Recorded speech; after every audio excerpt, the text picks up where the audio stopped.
Frères et sœurs, savez-vous combien il y a d'anges au ciel? Dans la Bible, il écrit qu'une fois, 200 millions d'anges sont venus tuer un tiers de l'humanité. C'est dire qu'une occasion, il les mentionne 200 millions d'anges. En l'espace d'une heure, tuant un tiers de l'humanité.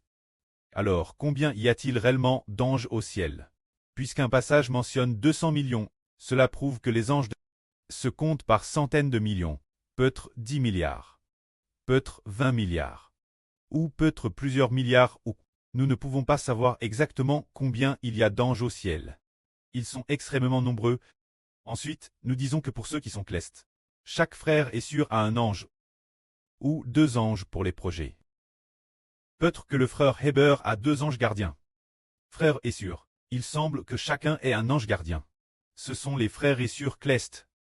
Alors les frères et sœurs de la nouvelle terre ont-ils aussi des anges gardiens? Ils en ont aussi. Ceux qui reçoivent la vie éternelle sur la nouvelle terre ont aussi la protection des anges.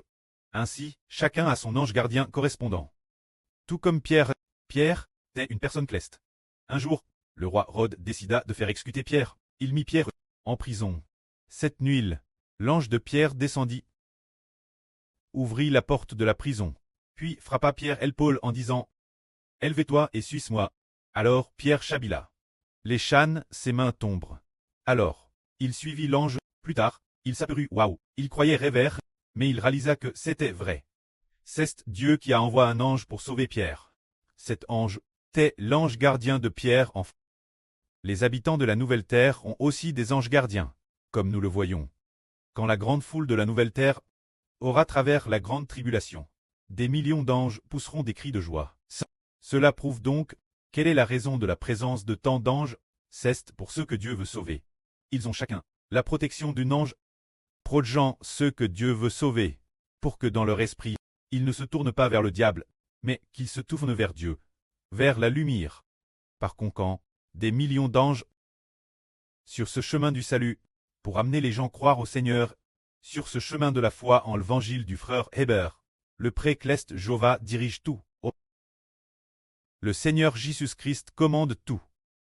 Et avec le frère Heber sur terre, pour tout diriger, accompagne de millions d'anges, ainsi que les 12 toiles célestes, et la lune, et les frères et sœurs célestes travaillant ensemble. Ce qui est merveilleux, c'est qu'il y a des millions d'anges au ciel comme serviteurs. Pour nous projets, on voit que sur ce chemin du salut, le prêt pour que l'homme reçoive le salut, déploie toutes les ressources du royaume.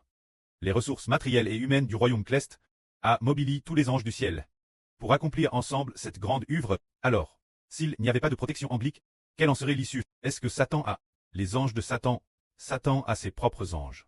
Quant aux anges de Satan, ils constituent un tiers des espèces d'anges. C'est pourquoi les anges de Satan veulent aussi faire bûcher et prier beaucoup de gens. Cependant, les anges de Dieu viennent aussi combattre. Par conséquent, sur ce chemin de retour vers Dieu, nous ne marchons pas seuls. Il n'y a pas que nous frères et sœurs, mais il y a aussi dans le domaine céleste des milliers et des milliers d'anges pour nous garder. Comme il y a peu de temps, il y a eu un appel la police concernant le fils ou la fille d'une sœur. Alors la police a voulu nous traquer, pour diverses raisons. Des anges sont venus nous projeter, faisant en sorte que ceux qui appartiennent à Satan n'osent pas nous attaquer. Pourquoi en est-il ainsi? Parce que nous devons servir le Seigneur, louer le salut du Seigneur Jésus-Christ, et aussi louer le pré céleste. Alors les anges du pré et du Seigneur sont descendus pour nous garder. Ainsi, le retour vers la justice, ce chemin vers le royaume des cieux, égare par les anges, afin que tout ce que nous parcourons, sur tous ces chemins, réoïve la gerce du pré céleste. Tout comme ce chemin du salut, regardons le Seigneur du salut Jésus-Christ. Lorsqu'il cesse un quart, Dieu a envoyé un ange pour dire, disant Marie, tu concevras et tu enfanteras un fils. Cet ange s'appelait Gabriel.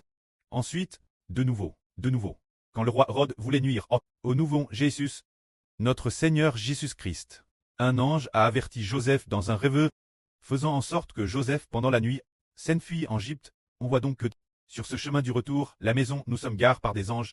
Dans le livre du prophète Daniel, il est mentionné qu'un ange puissant appelle l'archange Michel. Il protège aussi la nation d'Israël.